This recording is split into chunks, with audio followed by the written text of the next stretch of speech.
মানে স্ত্রীর এজমার সমস্যা আছে, রাতে ফরজ গোসলের সময় তার খুবই সমস্যা হয়, এমনকি গরম পানি দিয়ে গোসল করলেও সাথে সাথে ঠান্ডা লেগে খুবই সমস্যা দেখা দেয়। এক্ষেত্রে ফরজ গোসলের সময় মাথা না ভিজিয়ে পুরো শরীর ভালোভাবে ধুয়ে ফেললে কি গোসল হবে?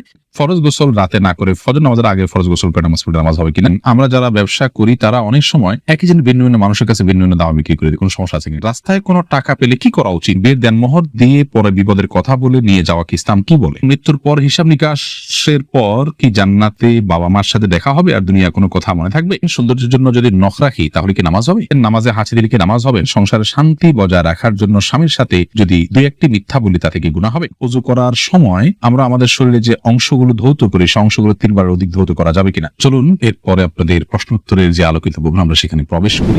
আপনি লিখেছেন, অনেকে আছে যারা স্ত্রীর সাথে মনোমালিন্য হলে বলে তোমাকে রাখবো না বা রাখতে চাই না, এরকম কথা কি স্ত্রী তালাক হবে? রাখতে চাই না কিংবা রাখবো না এই শব্দ বললে তালাক হবে না। তোমাকে আমি ছেড়ে দিলাম বা তুমি চলে যাও এই জাতীয় যদি বলা হয় তাহলে সেক্ষেত্রে সেটি তালাক হওয়ার মতো শব্দ। হোসেন আপনি লিখেছেন, আমরা যারা ব্যবসা করি তারা অনেক সময় একই জিনিস ভিন্ন ভিন্ন মানুষের কাছে ভিন্ন ভিন্ন দামে বিক্রি করে দিই, কোনো সমস্যা আছে কিনা? না, এটা একান্ত আপনার ব্যাপার। তবে কারোর প্রতি অবিচার যেন না হয়, প্রতারণা যেন না হয়, মিথ্যা যেন না হয়, সেদিকে খেয়াল রাখতে হবে। এরপরের প্রশ্নটি করেছেন নওশিন আক্তার, আপনি লিখেছেন রাস্তায় কোনো টাকা পেলে কি করা উচিত? এই বিষয়ে আমাদের একটা ভিডিও আছে, স্বতন্ত্র শুনে নেবেন। যদি খুব অল্প স্বল্প হয়, সামান্য হয়, এটা আসলে কেউ খুঁজবে না, আপনি জবাবহীন খেতে পারেন বা কোনো গরিবকে দান করে দিবেন। যদি উল্লেখযোগ্য হয়, যেটার মালিক এটাকে খুঁজে বেড়াবে মনে হয়, তাহলে এটা খুঁজে বেড়াতে হবে, বিভিন্নভাবে ঘোষণা দিতে হবে এবং দিতে দিতে দিতে দিতে যখন নিরুপায় হয়ে যাবেন এবং নিশ্চিত হবেন যে এটার মালিক আর পাওয়া যাচ্ছে না, তাহলে সেক্ষেত্রে কোনো গরিবকে আপনি দান করে দিবেন।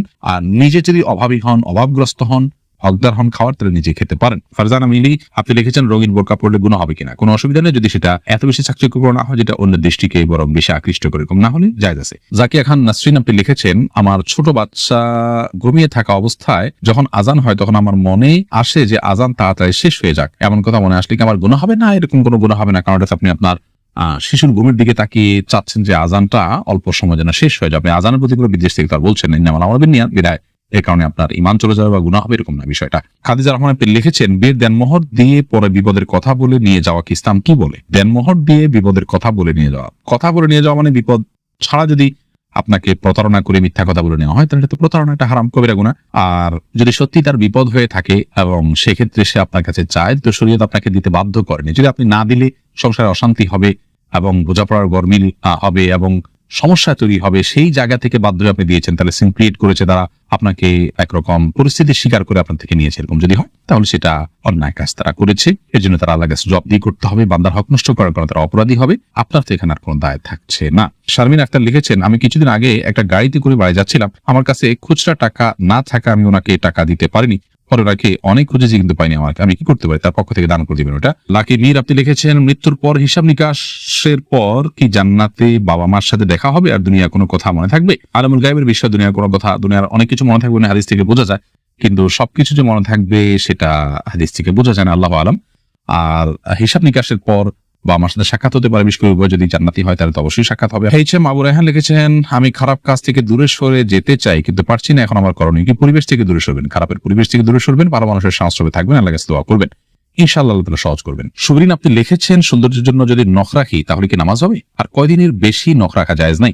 নখ এতদিন বেশি রাখা জায়েজ না, আমার কোনো কথা নেই, তবে 40 দিন পর্যন্ত এই যে শরীরের অবাঞ্ছিত লোমটুম এগুলো কাটার কথা বলা হয়েছে, এগুলোর পাশাপাশি নখ আমরা কেটে ফেলবো, এটা সর্বোচ্চ। কিন্তু খুব বড় হয়ে গেলে সেখানে পেছনে তলাতে পানি পৌঁছানো কঠিন হয়, অনেক সময় ময়লা জমে যায়, অস্বাস্থ্যকর হয়, সেজন্য এটা খুব দীর্ঘ সময় পর্যন্ত অপেক্ষা করা উচিত নয়। সৌন্দর্যের জন্য আপনি নখ যদি রাখেন নামাজ হয়ে যাবে, কোনো অসুবিধা নেই, আপনি ওযু ঠিক মতো করলে পানি পৌঁছালে চলবে ইনশাআল্লাহ। তবে তার উপরে যদি আপনি নেল পালিশ ইত্যাদি ব্যবহার করেন সেটা আপনার ওযু না হবে না তার ফলে, এবং তারপরে নামাজও হবে না। আর যদি এমন হয় যে একেবারে বড় বড় নখ রাখেন, যেগুলো সাধারণত অমুসলিম এবং পাপিষ্ঠা নারীরা রাখেন বা পুরুষরা রাখেন, তাদের সাথে সাদৃশ্য যদি রাখেন, তাদের স্টাইল যদি ধারণ করেন, তাহলে সেটা ভিন্ন কারণে নিষিদ্ধ হবে। মৌলিকভাবে নখ বড় হলে যে নামাজ হবে না ব্যাপারটি কিন্তু সেরকম নয়। হোসাইন নিবির আপনি লিখেছেন, ভাত খাওয়ার সময় নাকি সালাম দেওয়া যায় না? না, এটা আমাদের সমাজের প্রচলিত প্রথা, সালাম দেওয়া যেতে পারে, এতে কোনো অসুবিধা নেই। আপনি যাকে সালাম দিচ্ছেন তিনি যদি খেতে বসেন এবং আপনার লোকমা মুখে নিচ্ছেন বা এমন টাইমে আপনি সালাম দেন, তখন তিনি ক্ষতিগ্রস্ত হতে পারেন বা কষ্ট হতে পারে, এরকম সময় সালাম দিবেন না। আদারওয়াইজ খাওয়ার সময় সালাম দেওয়ার এতে কোনো অসুবিধা নেই। রেহমা আক্তার লিখেছেন, নামাজে হাঁচি দিলে কি নামাজ হবে? হয়ে যাবে, কোনো অসুবিধা নেই, হাঁচি তো আর মানুষের ইচ্ছায় হয় না, নামাজ হয়ে যাবে। তারপরে সাইম ইসলাম সাইম লিখেছেন, আমি অনেক কথা বলি, কিভাবে কম কথা বলবো? কথা কম কিভাবে বলবেন? যারা কম কথা বলা এরকম মানুষের সাথে থাকবেন এবং নিজের উপর নিজে বিভিন্ন জরিমানা আরোপ করবেন যে অমুক জায়গাতে অতিরিক্ত কথা হয়ে গেলে আমি এতবার তাসবিহ পাঠ করব বা এত মিনিট কথা বলবো না, এরকম বিভিন্ন রকমের শাস্তি নিজের উপর নিজে আরোপ করবেন। ইনশাআল্লাহ অভ্যাস পরিবর্তন করা যেতে পারে।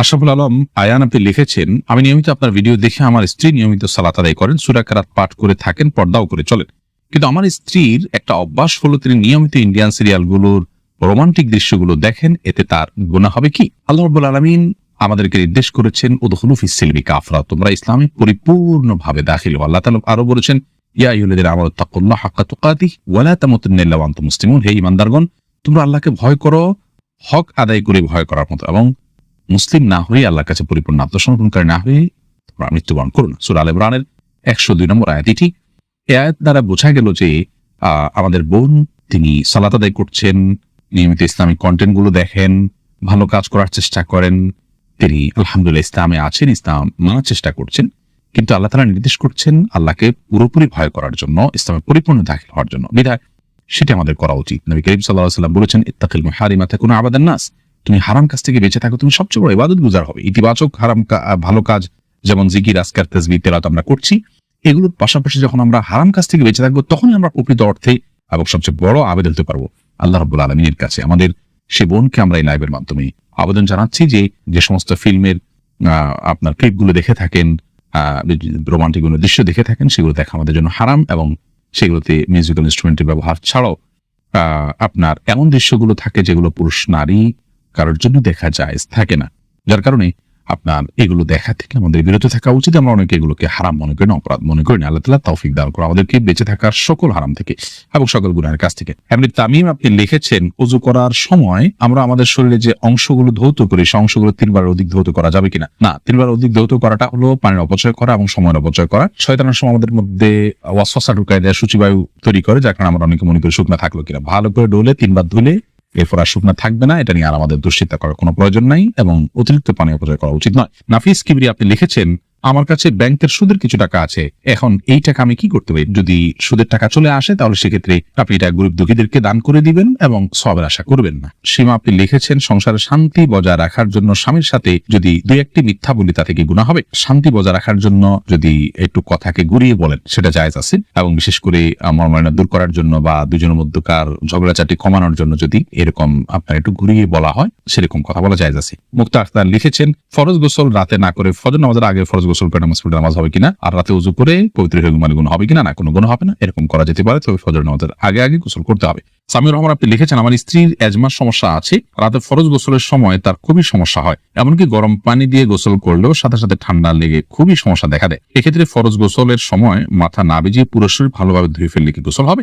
দেখুন, ফরজ গোসলে মাথা থেকে পা পর্যন্ত পুরো শরীর ধৌত করতে হয়, মাথাও ধৌত করতে হয়, চুলেও পানি পৌঁছাতে হয়, এটা ফরজ। বিধায় ফরজ গোসলের সময় মাথা না ধুলে কিন্তু ফরজ গোসল আদায় হবে না। প্রয়োজনে গরম পানি নিতে পারেন, গরম পানি ব্যবহার করার পরে চুল তাড়াতাড়ি শুকিয়ে নেওয়ার ব্যবস্থা এবং উদ্যোগ গ্রহণ করতে পারেন, তাতে আপনার সমস্যার সমাধান হলো আলহামদুলিল্লাহ। যদি তা না হয় তারপরে যেটি করতে পারেন তা হলো চুলের যে বেনি আছে, বেনি না খুলে আপনার মাথায় পানি দিলে যদি চুলের গোড়াগুলোতে পানি পৌঁছে যায় এবং বেনি খোলা ছাড়া যদি তিনি 3 বার পানি দিয়ে দেন এবং পানি পৌঁছায় দেন চুলের গোড়া পর্যন্ত, তাতেই তার গোসল হয়ে যাবে। এবং মুসলমান তার বিখ্যাত সে হাদিস এক্ষেত্রে আমাদের সামনে রয়েছে, নবী করিম সাল্লাল্লাহু আলাইহি ওয়াসাল্লাম অনুমোদন দিয়েছেন, এটুকু তিনি করতে পারেন। যদি এটুকু করলেও তার না হয় তাহলে সেক্ষেত্রে ফরজ গোসল যেন রাতে না হয় সেদিকটা খেয়াল করবে, যদি রাতের অসুবিধা হয়। কিন্তু আমরা ঠুনকো অজুহাতেই আপনার বলবো যে না তায়াম্মুম করে ফেলবো, এটা উচিত নয়। একবারে নিরুপায় হয়ে গেছেন, ফরজ হয়ে গেছে, এখন গরম পানি করার কোনো ব্যবস্থা নাই, ঠান্ডা পানি দিয়ে করলে চরম বিপদ হতে পারে, তাহলে সেক্ষেত্রে তায়াম্মুম করতে পারেন। এটা নিরুপায় হলে তখন তার জন্য শুধুমাত্র প্রযোজ্য।